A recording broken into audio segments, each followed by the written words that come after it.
Thank you very much for that warm welcome. Now, can I just say, you will have to excuse me if I do cough during the speech. I've been up all night supergluing the backdrop.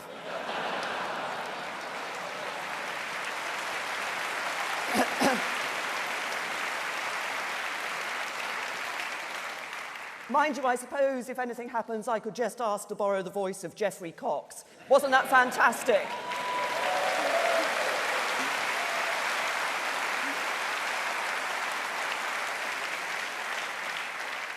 There are some things about last year's conference that I have tried to forget. But I will always remember the warmth I felt from everyone in the hall. You supported me all the way. Thank you.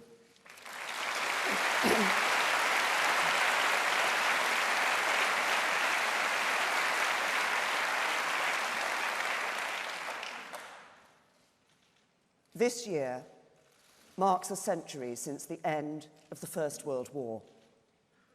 Just a few hundred yards from this conference centre stands a hall of memory, built to honour the sacrifice of men and women from this city in that terrible conflict. Inscribed within it are some familiar words. At the going down of the sun and in the morning, we will remember them. We do remember them. We remember the young men who left their homes to fight and die in the mud and horror of the trenches. We remember the sailors who shoveled coal into hellfire furnaces in the bowels of battleships. We remember the selflessness of a remarkable generation whose legacy is the freedom we enjoy today. I think of Hubert Grant, my father's cousin, in whose honour he was named. Hubert fought and died at Passchendaele at the age of just 19. Last year, at the service to mark the centenary of that battle, I took a moment to find his name on the Menin Gate, alongside thousands of his comrades. We will remember them.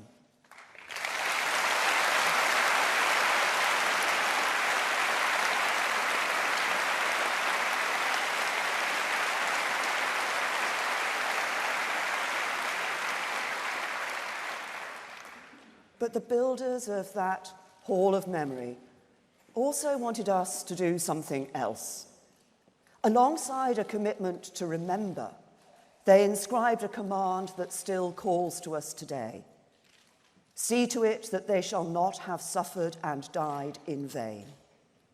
Those words express a determination that transformed our country, a determination that the men who returned from the quagmires of Passchendaele to their families here in Birmingham and across the land should have homes fit for heroes, that the women who made munitions, kept the buses and trains running, served as firefighters and police officers should have a voice in our democracy, that a country which stood together in solidarity with people of every class sharing the danger should become a fairer place.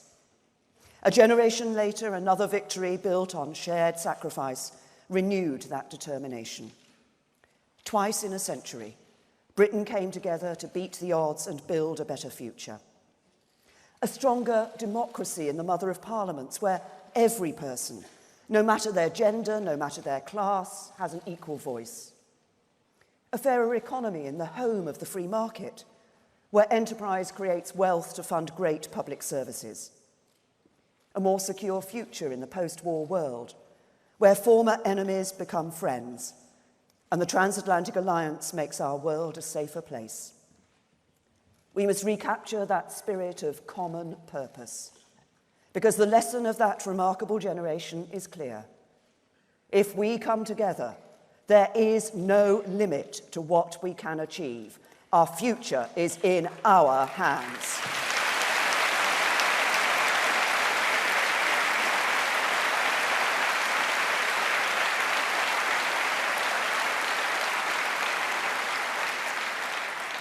And that's why we're all in this hall today. It's the reason we chose to get involved in politics in the first place. We believe that by standing up to be counted, by working together, we can change our communities and our country for the better. It's not always glamorous. I've seen the trailers for Bodyguard. And let me tell you, it wasn't like that in my day.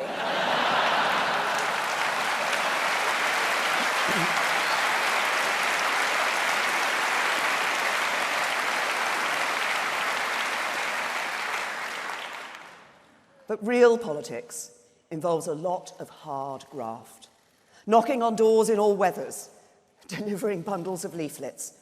We do it because we believe in its potential to transform lives. We understood when we got involved that sometimes it's adversarial. But in the last few years, something's changed for the worse. I feel it, and I'm sure you do too. Rigorous debate between political opponents is becoming more like a confrontation between enemies. People who put themselves forward to serve are becoming targets. Not just them, their families as well. We all saw the sickening pictures of a far-left extremist shouting abuse at Jacob Rees-Mogg's children. And it's not only Conservatives who are facing abuse.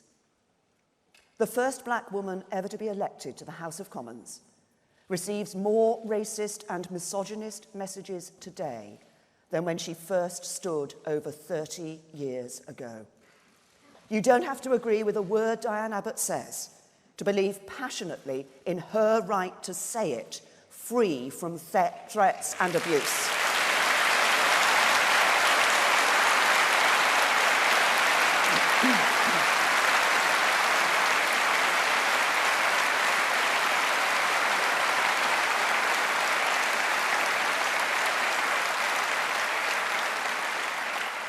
Some people have lost sight of the fact that political differences are not everything.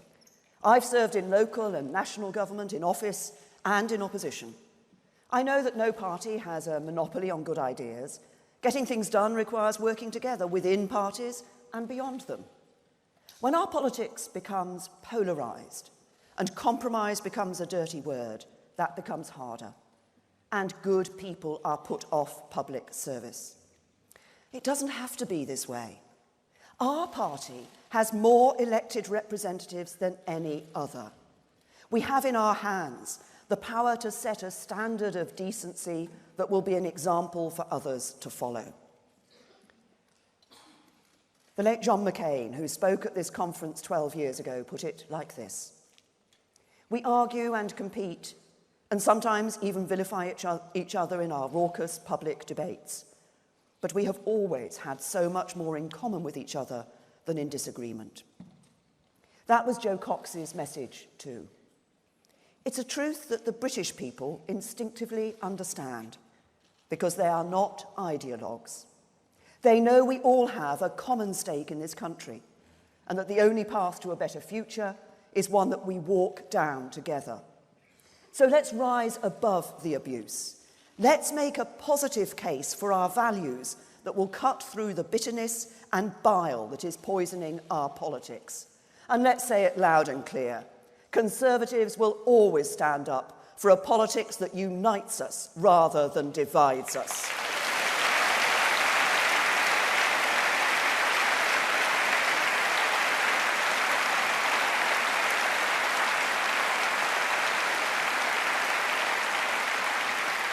Now,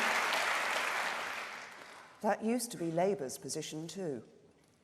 But when I look at its leadership today, I worry it's no longer the case. We all remember what the Labour Party used to be. We passionately disagreed with many of their policies. Every Labour government left unemployment higher than they found it. Every Labour government ran out of other people's money to spend. Every Labour government left the economy in a mess.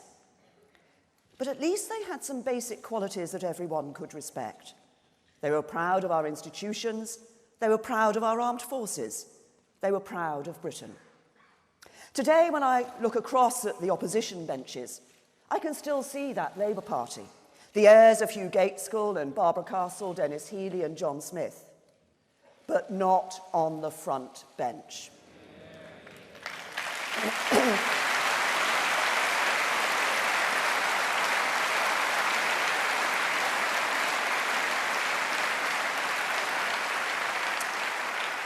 Instead, their faces stare blankly out from the rows behind, while another party occupies prime position, the Jeremy Corbyn party. The Jeremy Corbyn party rejects the common values that once bridged our political divide. Just compare Jeremy Corbyn's behaviour to that of his predecessors. Would Neil Kinnock, who stood up to the hard left, have stood by while his own MPs faced deselection and needed police protection at their party conference? Would Jim Callaghan, who served in the Royal Navy, have asked the Russian government to confirm the findings of our own intelligence agencies? Would Clement Attlee, Churchill's trusted deputy during the Second World War, have told British Jews they didn't know the meaning of anti-Semitism? What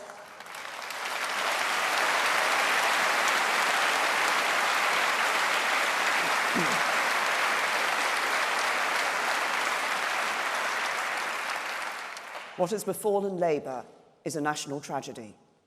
What has it come to when Jewish families today seriously discuss where they should go if Jeremy Corbyn becomes Prime Minister?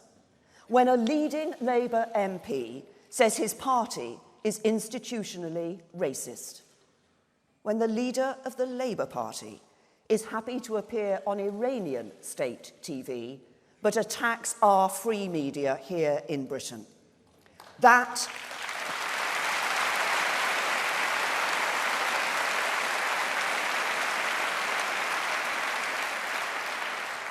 is what Jeremy Corbyn has done to the Labour Party.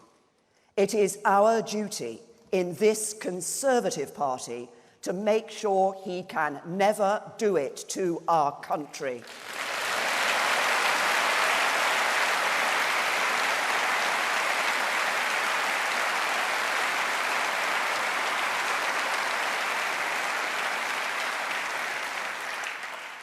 To do that, we need to be a party for the whole country. Because today, millions of people who've never supported our party in the past are appalled by what Jeremy Corbyn has done to Labour. They want to support a party that is decent, moderate and patriotic, one that puts the national interest first, delivers on the issues they care about, and is comfortable with modern Britain in all its diversity. And we must show everyone in this country that we are that party. A party that conserves the best of our inheritance, but is not afraid of change. A party of patriotism, but not nationalism. A party that believes in business, but is not afraid to hold businesses to account. A party that believes in the good that government can do, but knows government will never have all the answers. A party that believes your success in life should not be defined by who you love, your faith, the colour of your skin, who your parents were, or where you were raised, but by your talent and your hard work. Above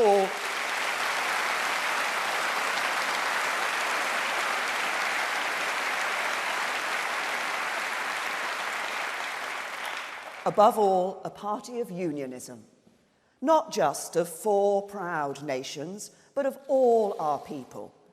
A party not for the few, not even for the many, but for everyone who is willing to work hard and do their best.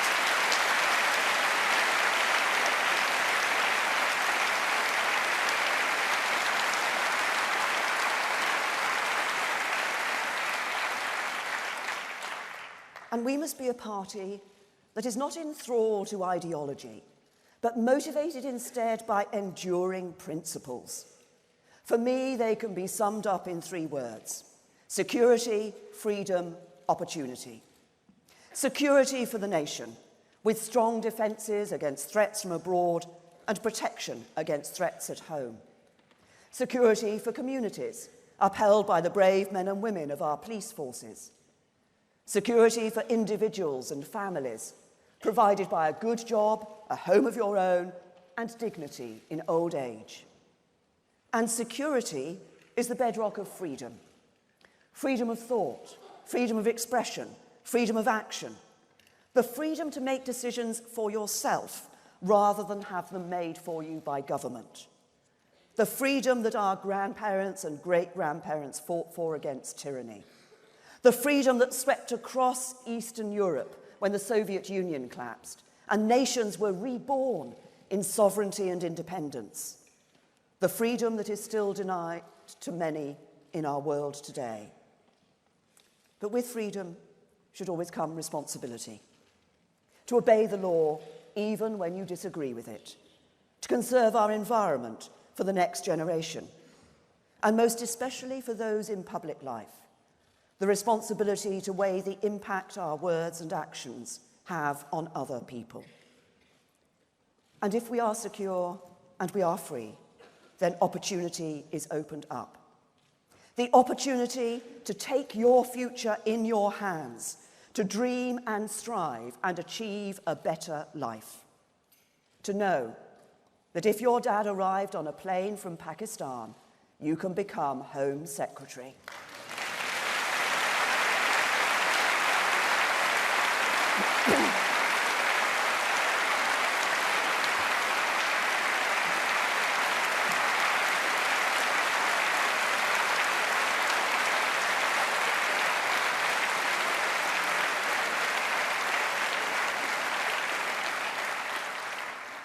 That if you spent time in care, you can be in the cabinet.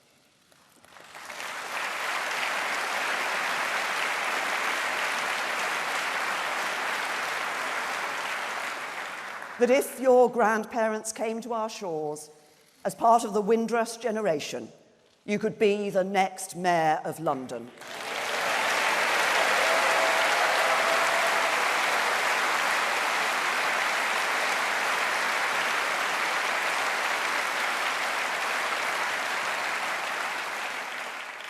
That if you are pregnant with your first child and engaged to your girlfriend, you could be the next First Minister of Scotland.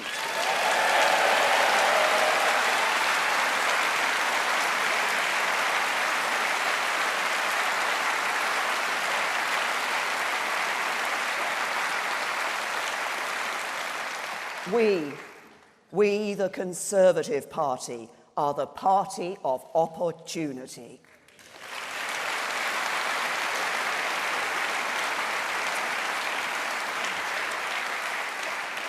Now, no institution embodies our principles as Conservatives more profoundly or more personally than our National Health Service. It gives every man, woman and child the absolute security of knowing that whenever you are sick, care will be there. What greater freedom than to live your life never having to worry about whether you can afford the treatment you need? What greater opportunity for a country to make the most of all its talents? The NHS is a service that is there for everyone, free at the point of use, with care based on clinical need, never the ability to pay.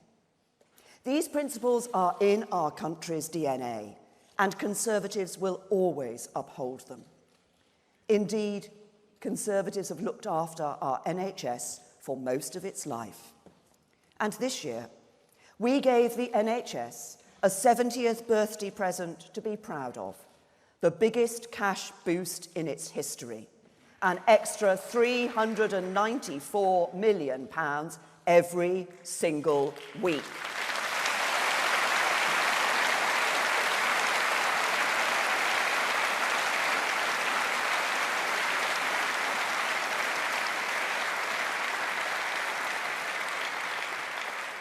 And in return, the NHS will produce a new long-term plan to make sure every penny makes a difference on the front line. So next time you hear someone say that the Tories don't care about the NHS, tell them about that extra funding. Tell them about the Conservative MPs who work in the NHS in their spare time. Tell them about the Tory Prime Minister who does her job with the help of the wonderful staff of her local NHS trust who help her manage diabetes. tell them about our Housing Secretary, James Brokenshire. Last year, James officially opened the new Guy's Cancer Centre at Queen Mary's Hospital in his constituency. A few months later, he was a patient. The outstanding NHS care he received helped him recover, and now he is back serving in the Cabinet.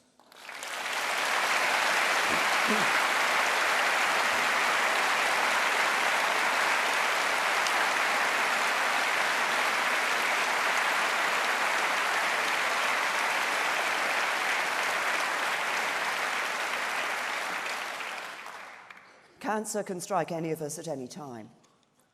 A few years ago, my goddaughter was diagnosed with cancer. She underwent treatment and it seemed to be working, but then the cancer came back. Last summer, she sent me a text to tell me she was hoping to see another Christmas, but she didn't make it. Half of us will be diagnosed with cancer. All of us know someone who has been. Survival rates are increasing, but we're lagging behind other countries. So today I can announce a new cancer strategy, funded through our 70th birthday investment, which will form a central part of our long-term plan for the NHS.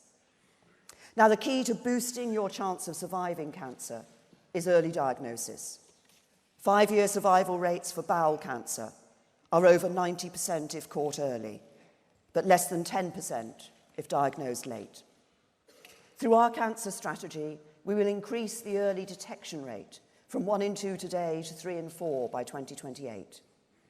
We will do it by lowering the age at which we screen for bowel cancer from 60 to 50, by investing in the very latest scanners, by building more rapid diagnostic centres, one-stop shops that help people get treatment quicker.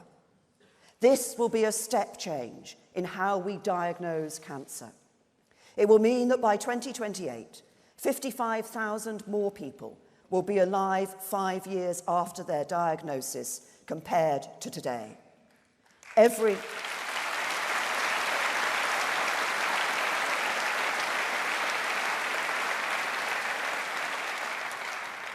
life saved means precious extra years with friends and family. Every life saved means a parent, a partner, a child, a godmother spared the pain of losing a loved one before their time. Our NHS saves countless lives every day. One of my most important responsibilities as Prime Minister is to secure it for the future. And that's what this job is all about, taking the big decisions and doing so in the national interest. That is never more true than when our national security is threatened. Those are the times when I feel most keenly the responsibilities of my office. When I have to ask our brave servicemen and women to put themselves in harm's way, to protect our citizens, to support our allies as we would expect them to support us, to uphold the international rules on which our security depends. Like when the Syrian regime attacked Douma with chemical weapons, killing innocent men, women, and children. We joined with our friends to send a message that the use of chemical weapons will never be tolerated. I took the decision to send RAF jets to strike against Assad's chemical weapons facilities. As Prime Minister, I had to make the call and then be held to account for it. The same was true when Russia launched a chemical attack on the streets of the United Kingdom. I took the decision to expel 23 Russian diplomats who were undeclared intelligence officers. Our allies joined us in degrading Russia's intelligence network. In Parliament, I received almost universal support. From the SNP to the Liberal Democrats and the Labour backbenches. There was just one dissenting voice, Jeremy Corbyn, dismissing the findings of our security services, suggesting that the country responsible for the attack should double-check the findings of our chemical weapons scientists, refusing to lay the blame squarely where it belonged. Just imagine if he were Prime Minister. He says Britain should disarm herself in the hope others follow suit. I say no, we must keep our defences strong to keep our country safe.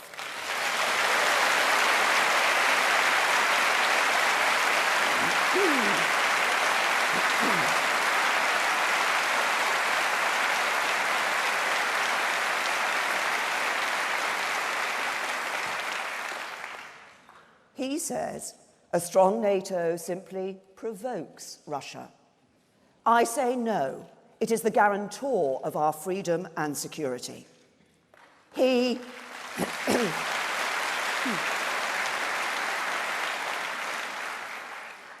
poses as a humanitarian, but he says that military action to save lives is only justified with the approval of the Security Council, effectively giving Russia a veto. I say no. We cannot outsource our conscience to the Kremlin.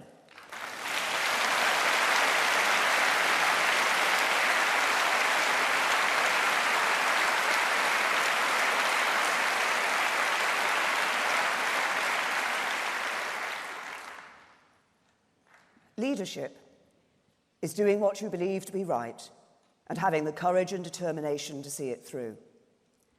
And that is the approach I have taken on Brexit. We've had disagreements in this party about Britain's membership of the EU for a long time, so it's no surprise that we've had a range of different views expressed this week. But my job as Prime Minister is to do what I believe to be in the national interest, and that means two things. First, honouring the result of the referendum. MPs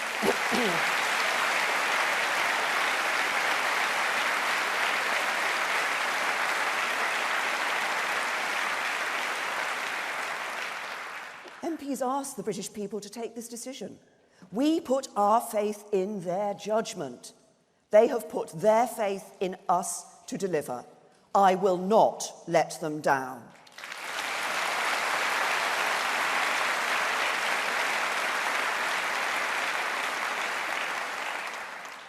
And secondly, to seek a good trading and security relationship with our neighbours after we have left. They are our close friends and allies, and we should ensure it stays that way. That's what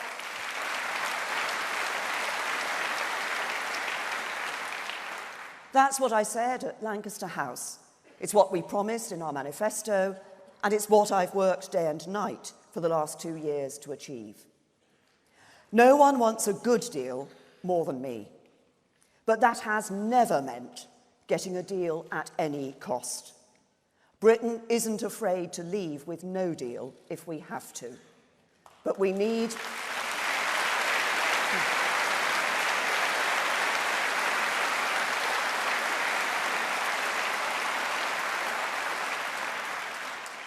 to be honest about it.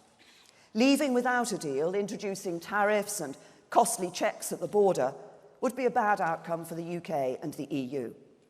It would be tough at first, but the resilience and ingenuity of the British people would see us through. Some people ask me to rule out no deal. But if I did that, I would weaken our negotiating position and have to agree to whatever the EU offers. And at the moment, that would mean accepting one of two things. Either a deal that keeps us in the EU in all but name, keeps free movement, keeps vast annual payments, and stops us signing trade deals with other countries, or a deal that carves off Northern Ireland, a part of this country, effectively leaving it in the EU's customs union. So let us send a clear message from this hall today. We will never accept either of those choices.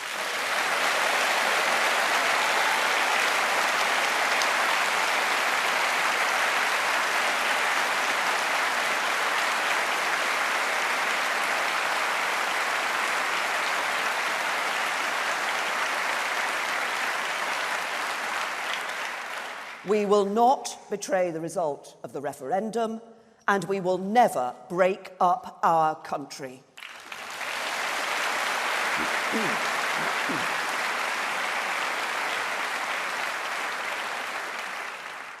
I have treated the European Union with nothing but respect. The United Kingdom expects the same.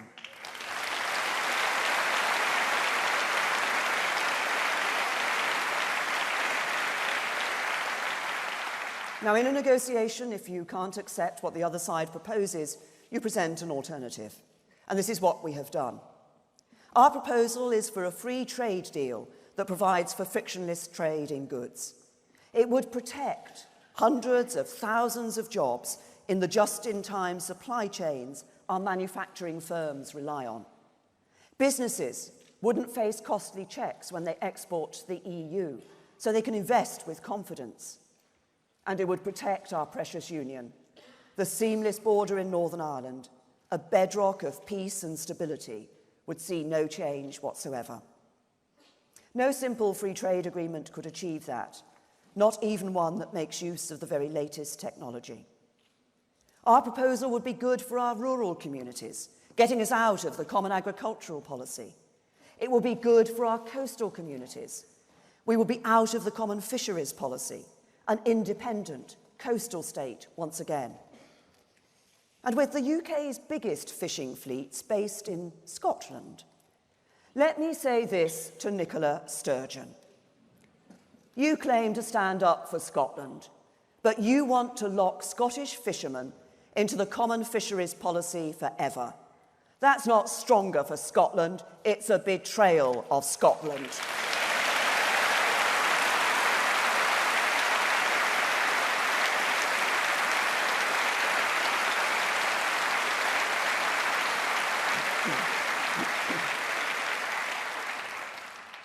Our proposal would mean we could renew our role in the world, strike new trade deals with other countries. With control of our money, we can spend more on our NHS. With control of our laws, we can bring decision-making closer to the people and return powers to Westminster, Edinburgh, Cardiff and Belfast. And with control of our borders, we can do something that no British government has been able to do in decades. Restore full and complete control of who comes into this country to the democratically elected representatives of the British people.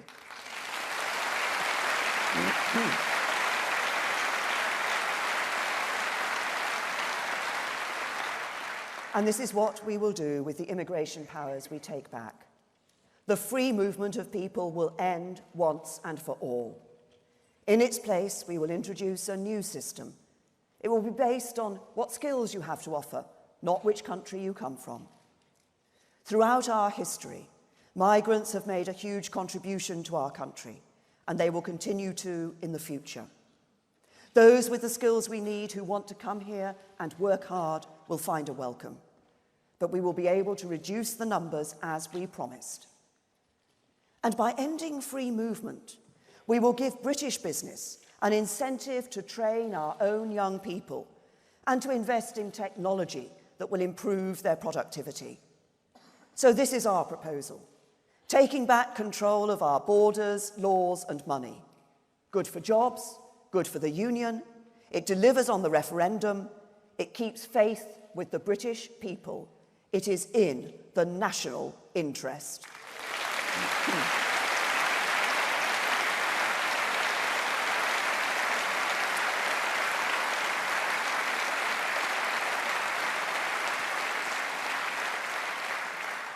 Even if we don't all agree on every part of this proposal, we need to come together, because it's time we faced up to what is at risk.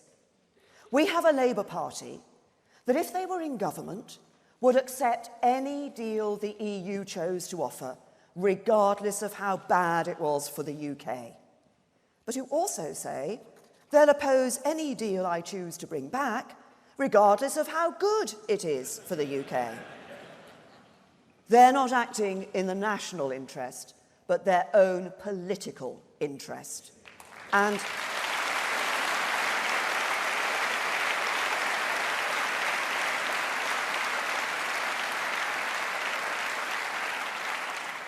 And there are plenty of prominent people in British politics, in Parliament and out of it, who want to stop Brexit in its tracks. Their latest plan is to hold a second referendum.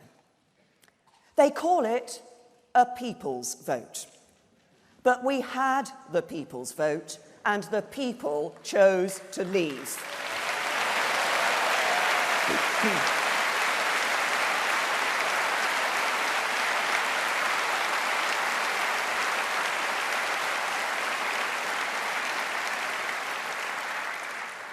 A second referendum would be a politician's vote. Politicians telling people they got it wrong the first time and should try again.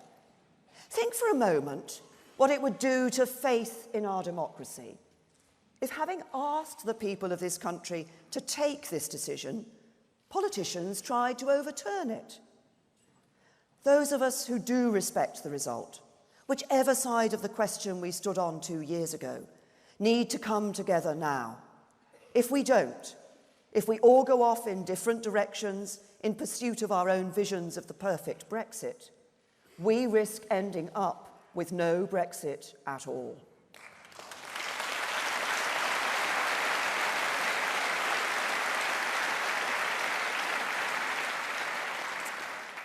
And there's another reason why we need to come together.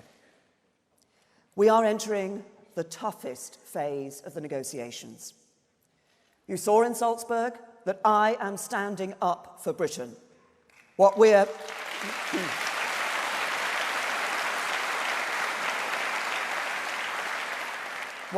proposing is very challenging for the EU. But if we stick together and hold our nerve, I know we can get a deal that delivers for Britain.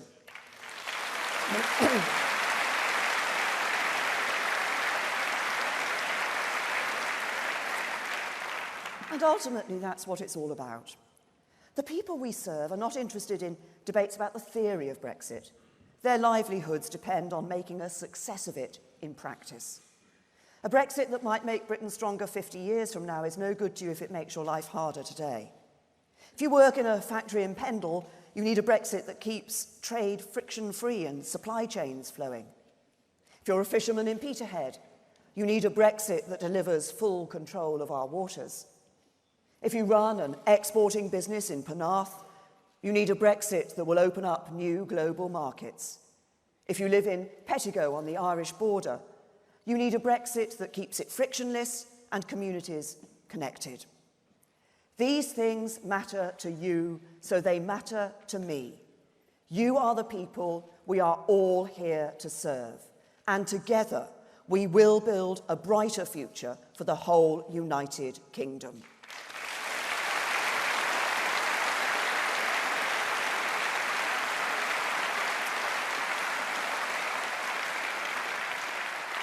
I passionately believe that our best days lie ahead of us and that our future is full of promise.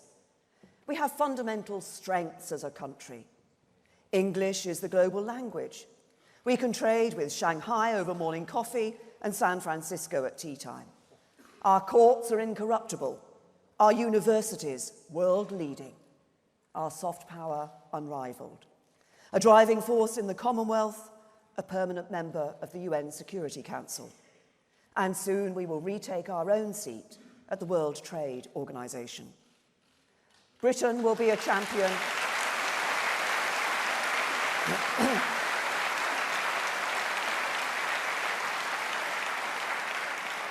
Britain will be a champion for free trade across the globe. And I want to thank our fantastic trade envoys for leading that work. But our greatest strength of all is the talent and diversity of our people. We have produced more Nobel Prize winners than any country apart from America. We are home to amazing innovators, creators, and entrepreneurs. Our wonderful public servants are the best in the world. The compassion of our NHS staff, the dedication of our teachers, the bravery of our police, and the matchless courage of our armed forces.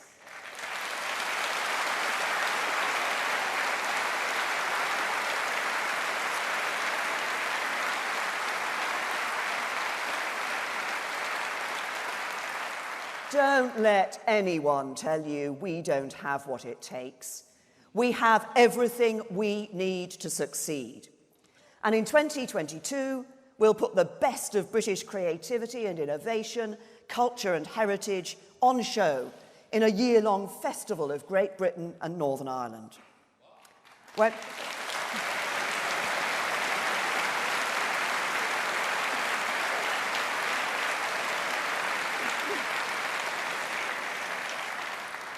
Whenever I travel, I find a renewed interest in Britain. Let me give you one example. Last month, I became the first British Prime Minister to visit Kenya for 30 years. This is a Commonwealth partner, a nation of over 50 million people on a continent that will be an engine room of economic growth in the years ahead. Their message to me was clear. Our businesses want to trade with you. Our young people want to study with you. Our scientists and artists want to collaborate with you. Yet I was the first Prime Minister to visit since Margaret Thatcher. There's a whole world out there. Let's lift our horizons to meet it.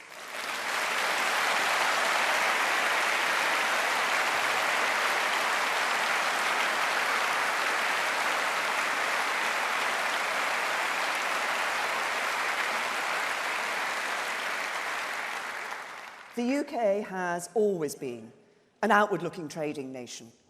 And as Conservatives, we believe in the power of a well-regulated free market, the greatest agent of collective human progress ever devised. In the last 30 years, extreme poverty has been cut in half. Global life expectancy has increased by nearly 20 years. Child mortality has halved. But the free market hasn't just saved lives, it's improved them. The internet, smartphones, cheap air travel, electric cars, even flat-pack furniture.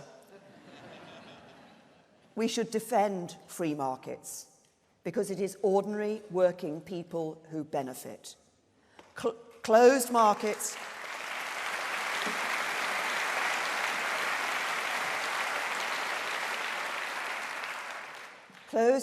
and command economies were not overthrown by powerful elites, but by ordinary people.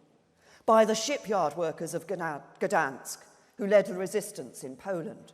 By people of all backgrounds who took part in the Velvet Revolution in Czechoslovakia. By the people of East Berlin, who tore down that wall. These were the many, not the few. And when the many have the freedom to choose, they choose freedom.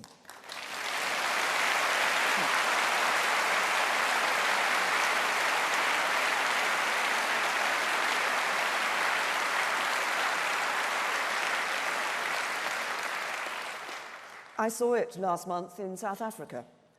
I was speaking to some inspiring young people full of fire and hope for their futures. Some told me they wanted to be doctors, others lawyers.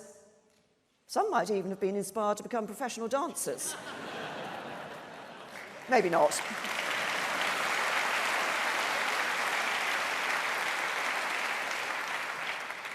But one young woman said something else. She told me her ambition was to start a business so she could create jobs in her local community. The people in this hall who have started their own businesses will know how thrilling it is to take a risk and start something new. But offering someone a job, creating opportunity for other people, is one of the most socially responsible things you can do. It is an act of public service as noble as any other. To everyone who has done it, we are all in your debt. So we in this party, we in this hall, we say thank you.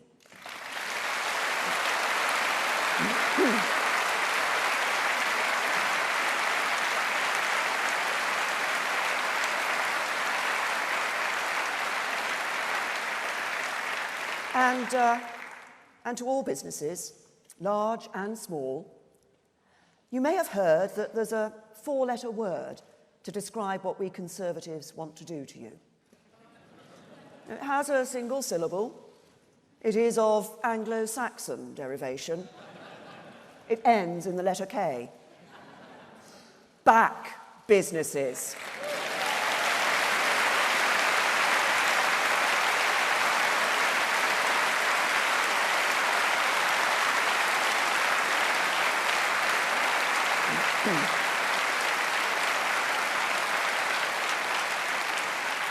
Back them to create jobs and build prosperity. Back them to drive innovation and improve lives. Back them with the lowest corporation tax in the G20. Britain, under my Conservative government, is open for business.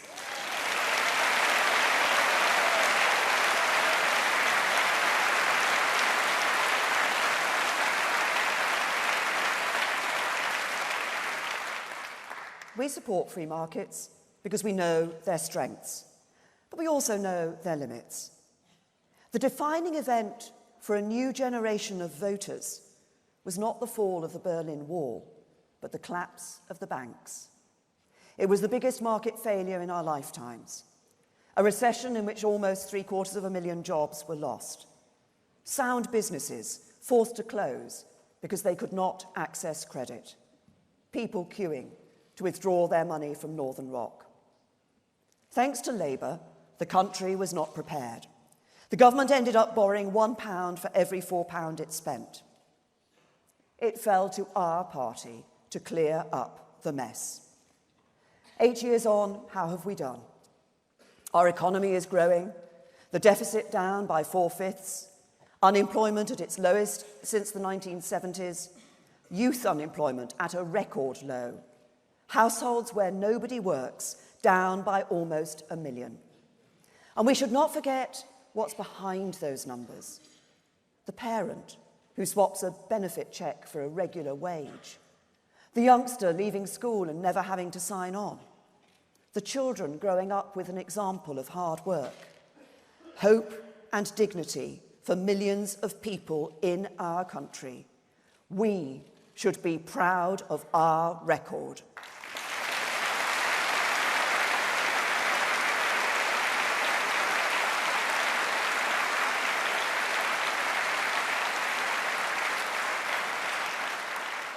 But our pride in those achievements should not blind us to the challenges that remain. The after effects of the crash are still being felt in 4 important ways. Some markets are still not working in the interests of ordinary people. Employment is up, but too many people haven't had a decent pay rise. The deficit is down, but achieving that has been painful. And our economy is growing, but some communities have been left behind. And that's why some people still feel that our economy isn't working for them. And our mission as Conservatives must be to show them that we can build an economy that does. Now, in Liverpool last week, all Labour offered were bogus solutions that would make things worse. Ideas that might seem attractive at first glance, but which would hurt the very people they claim to help. Now, their flagship announcement was a case in point. It would mean the government effectively confiscating 1/10 of every company with more than 250 employees. Workers wouldn't become shareholders, and much of the income generated would end up with the government. They dress it up as employee ownership, but it's a giant stealth tax on enterprise. It would...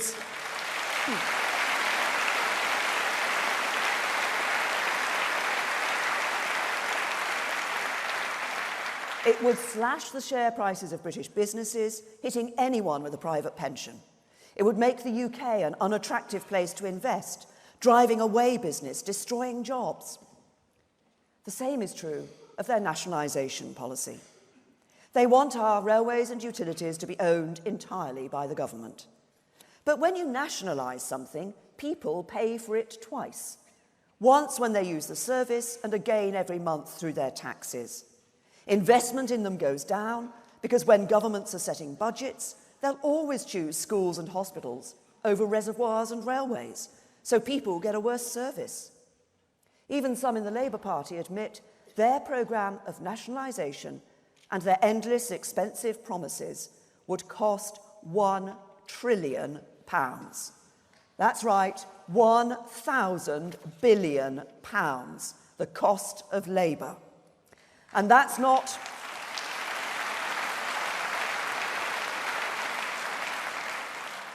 government money, but your money, because Labour would have to pay for it by raising taxes higher and higher. Now, of course, Everyone should pay their fair share. But when you raise taxes too high, businesses can't afford to invest. They can't afford to take on new employees. Eventually, they can't afford to operate here at all. They move abroad, create jobs in other countries, pay taxes somewhere else, and leave us poorer. And Labour would also have to increase borrowing again. We already spend more each year on debt interest than we do on our schools. After all the sacrifices we have made, Labour would take us back to square one. And these ideas won't help people who are struggling. They will hurt them. Hurt workers whose jobs would go as businesses left Britain. Hurt pensioners whose savings would be devalued. And hurt young people whose future Labour would mortgage.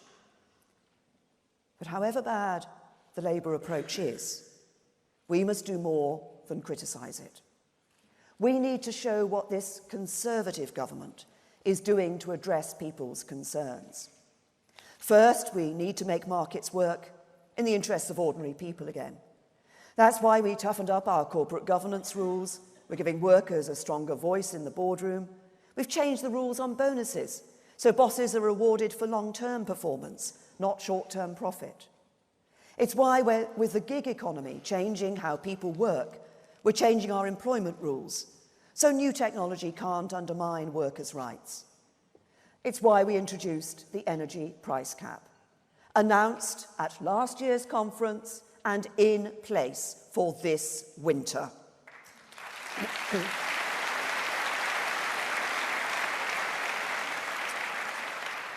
It will stop energy firms charging their most loyal customers unfair prices. Any other companies charging their customers a loyalty penalty should know we will take action. Because we put the interest of consumers first, we've also announced a fundamental review into our railways. Since privatisation, investment in the network has gone up, safety has improved, and more people are travelling by rail than ever before. But on some routes, the service has not been good enough. We will fix that. And while we do so, we'll bring in a new system of auto compensation, so that when your train is late, you won't have to waste more time getting your money back. Last year, I made it my personal mission to fix another broken market, housing.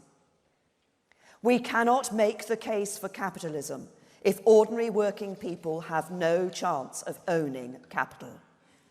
To put the dream of home ownership back within their reach, we scrapped stamp duty for most first-time buyers. And over 120,000 households have already benefited. We've helped 500,000 people onto the housing ladder through other schemes like Help to Buy.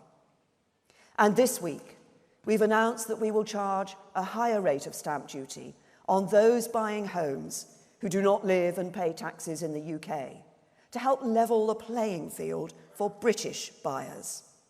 And the money raised will go towards tackling the scourge of rough sleeping.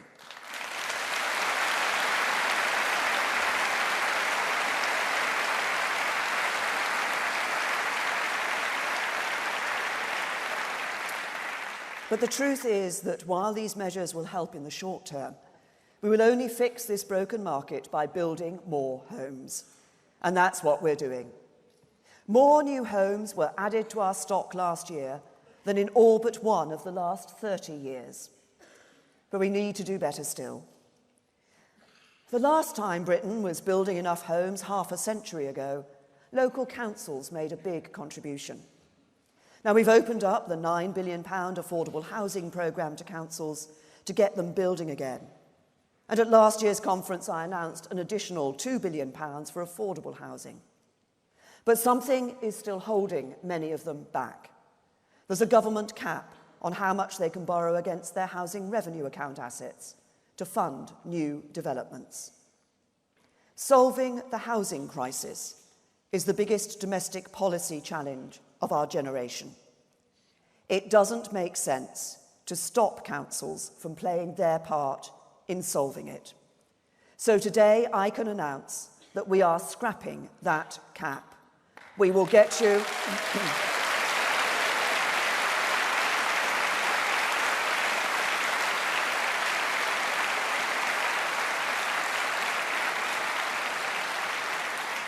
We will help you get on the housing ladder, and we will build the homes this country needs.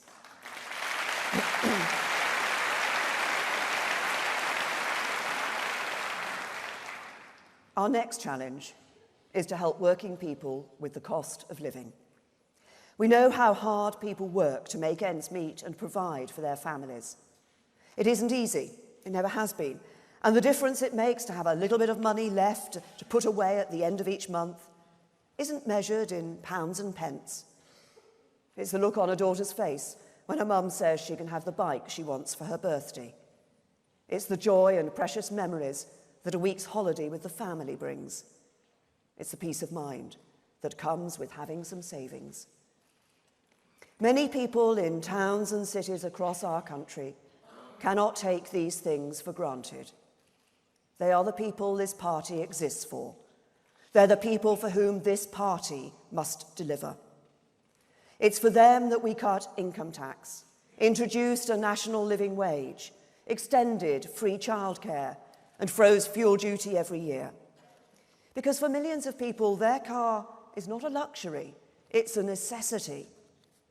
Some have wondered if there would be a thaw in our policy this year. Today, I can confirm, given the high oil price, the Chancellor will freeze fuel duty once again in his budget later this month.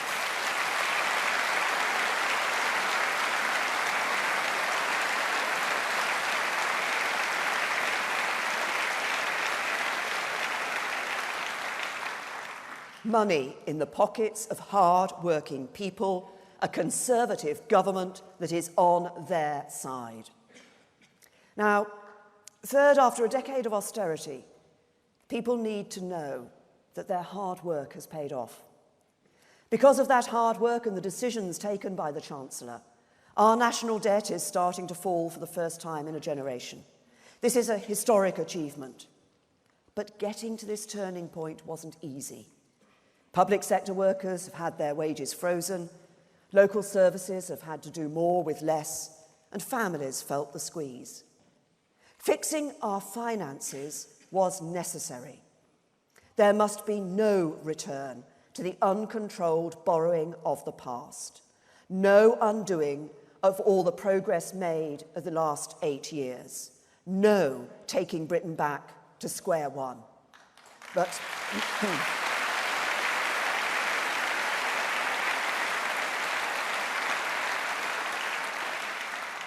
But the British people need to know that the end is in sight. And our message to them must be this: we get it. We're not just a party to clean up a mess. We're a party to steer a course to a better future. Sound finances are essential, but they're not the limit of our ambition. Because you made sacrifices, there are better days ahead. So when we've secured a good Brexit deal for Britain, at the spending review next year, we will set out our approach for the future. Debt as a share of the economy will continue to go down. Support for public services will go up. Because a decade after the financial crash, people need to know that the austerity it led to is over and that their hard work has paid off.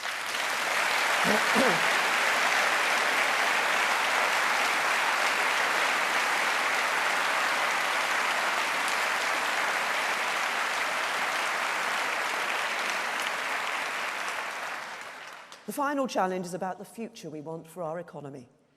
We stand on the threshold of technological changes that will transform how we live and work, travel and communicate. This has the potential to improve the lives of everyone in society, but only if we take the right decisions now. At times of change in the past, the benefits have not been evenly spread. Some communities have been left behind. This time it must be different, because we're all worse off when any part of us is held back. That means doing things differently. Our modern industrial strategy is helping the whole country get ready for the economic change that is coming. We're investing in infrastructure. We're doing more than anyone since the Victorians to upgrade our railways. Our road building programme is the largest since the 1970s. We've taken the big decision to build a third runway at Heathrow. We're driving up research spending so we can be the ideas factory of the future. We're investing in our workforce, helping people train and retrain. We're keeping standards high in our schools. And where Labour want to roll back reforms, scrap academies, kill off free schools, we will build more of them, because every child deserves a great start in life.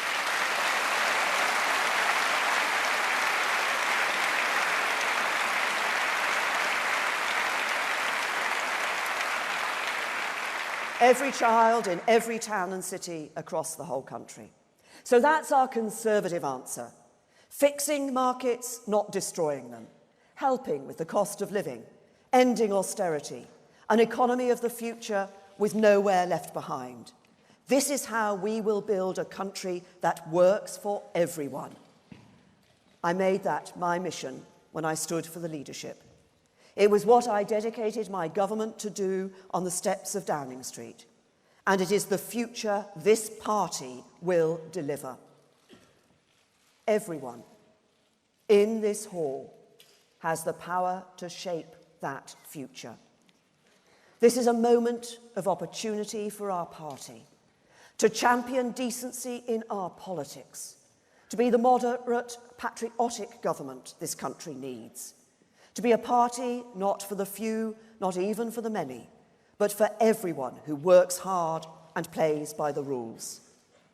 And it's a moment of opportunity for our country to honour the result of the referendum, to come together to make a success of the decision we took, to build the homes we need, to get the next generation on the housing ladder, to help people who are struggling to make ends meet, to invest in our vital public services, to renew our precious National Health Service, to lead the world in the technologies of the future, to ensure every family and every community shares the success, to tackle the burning injustices that hold people back.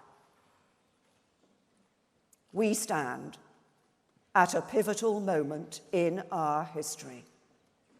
It falls to our party to lead our country through it. When we come together, there is no limit to what we can achieve. Ours is a great country. Our future is in our hands. Together, let's seize it. Together, let's build a better Britain.